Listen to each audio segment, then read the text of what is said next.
биха оставили тези теми на страна, ако получат външен натиск, точно както се случва по друга много важна тема, а именно по темата с поведението, недопустимото поведение на сръбския външен министър господин това е Дачич, другата важна балканска тема от седмицата, която исках да коментираме.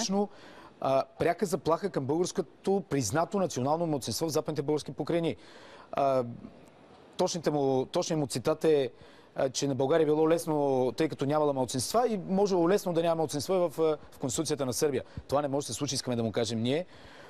Категорично не приемам такова поведение, категорично не приемам такъв набор от изразни средства. Постарах се да уведомя всички колеги и тук в Европейски парламент, и в Българското народно събрание, Министерски съвет в оставка срещу такова поведение на господин Дачич. Това е геополитическата обстановка около сегашното изказване на външния министър на Сърбия, Иvica Дачич, господин Ковачев. Започнем с това. Искам да кажа нещо много важно, което винаги се оставя на страна и в България, между другото. Много тежка тема. Това е за интерпретацията на историята, за обективният прочит на нашата история. Ние в България не сме се обединили около истината. В България също сме разединени. Бившите комунисти си смятат историята такава, те каквато си я смятат, и за партизани, и за какви ли не неща говорят. Ние сочиме с пръст в Македония, трябва да не фалшифицирате историята си. Ние и в България, и разбира се, нашите брати и сестри на Вардар в Македония също трябва да прогледнем към истината, докато младите поколения не учат в училищата това, което е било наистина се е случило, това предателство, което се е извършило срещу българщината, както и в България, така и в Македония, много трудно ще можем да намерим общ език. Също така, тук, в тази сграда, има много хора, които се пишат специалисти по Балканите, без да имат никаква представа за историята. Защо има един конфликт или защо нещо е проблематично? За да разбереш ситуацията в Западните покрайнини, за да разбереш ситуацията в Македония, тя не е паднала от Марс, тя има предистория. Ти трябва, ако наистина си специалист по Балканите, както се кичат някои от моите колеги, трябва да познаваш историята на този регион и какво е довело. Кого визирате от вашите колеги? Ще ви кажа кого визира колегата. От различни политически формации, тези, които не се задълбочават и казват, примерно, ама вие искате да блокирате една или друга страна. Ама ние не искаме да блокираме. Напротив, аз винаги съм казвал, че европейската интеграция е единственият инструмент, мирен инструмент за преодоляване на ужасите от миналото, на това, което ни е разделяло. Да се случи това, което е станало между Германия и Франция. Тук сме на границата между Германия и Франция. Тези два народа са се били столетия. И сега са решили в Европейския съюз да решават своите конфликти или да вървиме заедно по хиляди други причини в Европейския съюз. Това трябва да го направим и на Балканите, но базирано на истината. Отговорността пред нашите хора и пред истината. Започвам с Сърбия. Да, защото много малко време ни остава до края на предаването. Същото е. Каква е предисторията на западните, Ангел го каза, на западните покрайнини? Защо там има българско малцинство? Защото всъщност, нека да кажем за какво възникна спора, защото... Спора възникна заради това, че сърбите непрекъснато отказват да въведат обучението по български език, да направят учебниците. Това е наша обща битка и кауза.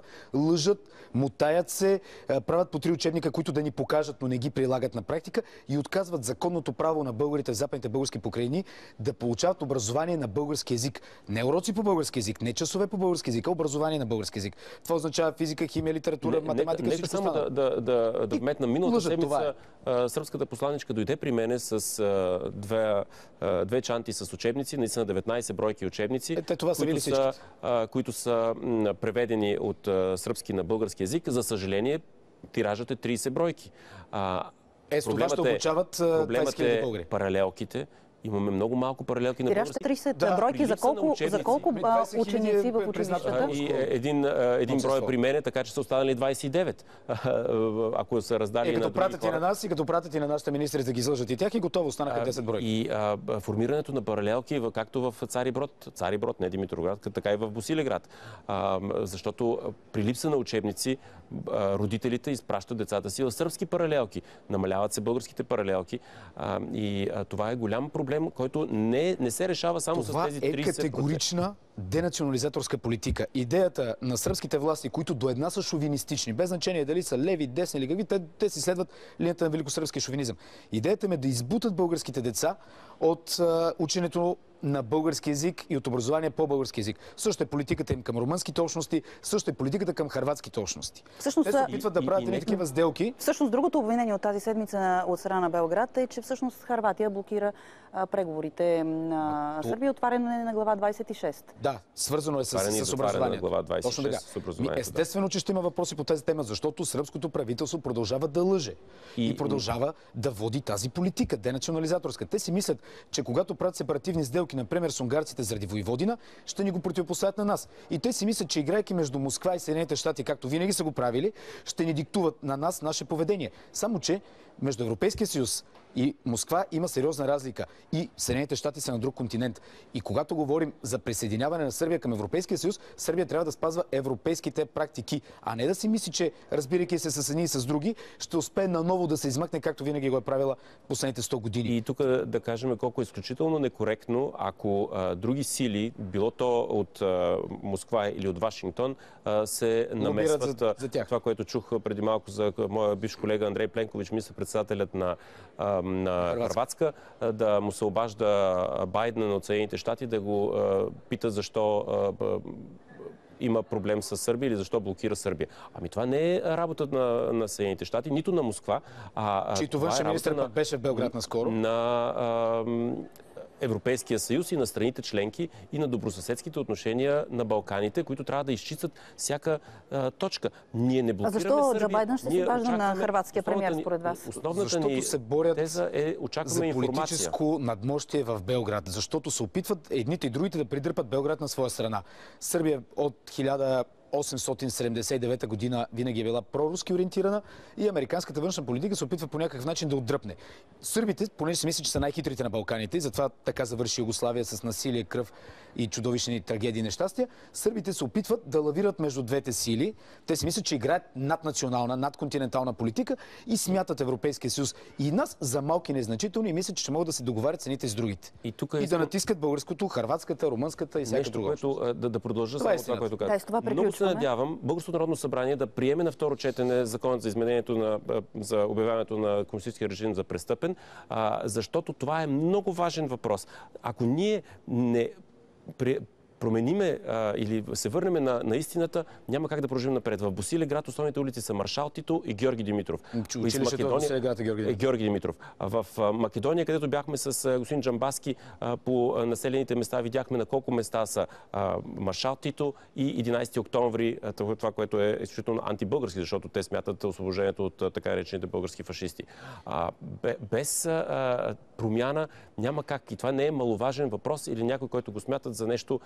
Което освобождение е извършено между другото от българската армия, да кажем пак. Точно така, и това е шизофренията и безумието на цялата тази работа. Така че няма как в една обстановка, която е абсолютно непроменена от титовия комунизъм до сега, да искаме нещо да се промени в съзнанието на самите хора. И в заключение трябва да кажем, че ние като българско общество и представители на българските избиратели, Българското народно събрание, Български министерски съвет не трябва да си помислят и да допускат за пореден път през този век и миналия да жертват националните интереси на тези наши сънародници в Западните покрайнини в Македония заради дребни сделки, заради договорки на по-високо ниво или заради някакви договорки тип спора, който се води в момента. Кой от кого се отказал, кой подкрепил кого по повод на размесванията в ООН и в Европейската комисия. Ето такива разговори не можем да си позволим да водим от тук нататък. Имаме ясни правила, членове сме на съюз, който ни дава възможностите да защитим нашите сънародници по един цивилизован и нормален начин и не можем да го проспираме това нещо да се случва повече.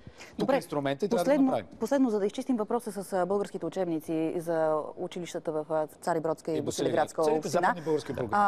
Казвате 30 учебника има. Свързано е с паралелките. Учебници, не паралелките първо, децата, родителите. Не, въпросът ми е следния. Казвате тиражът, в който са отпечатани 30 бройки. Какво трябва да направи България, за да бъдат отпечатани тези учебници в необходимия тираж? България не трябва да прави нищо, освен да накара сръбското правителство да си върши работата. Българското национално малцинство трябва да изиска повече бройки. Това ми казаха официалната А то не е ли изискало? Че това е било така поискано от българското национално малцинство.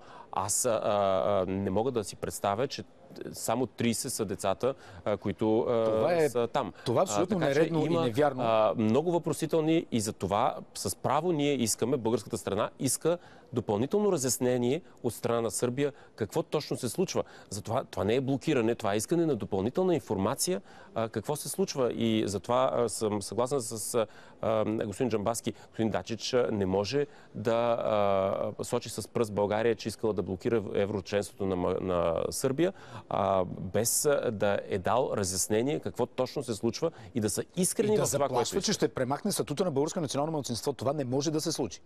Няма да го допуснем. По никакъв начин. Те използват едни и същи, когато питате за общността, за малцинството. Сръбската политика води последователна и системна работа по разбиването му, по внедряване вътре на служебни българи, на крамоли между хората, само и само да ги раздели и да ги разбие по пореден начин. И те непрекъснато се опитват да се измъкват с такива лъжливи, фалшиви тези. Те не са поискали и не знам какво си.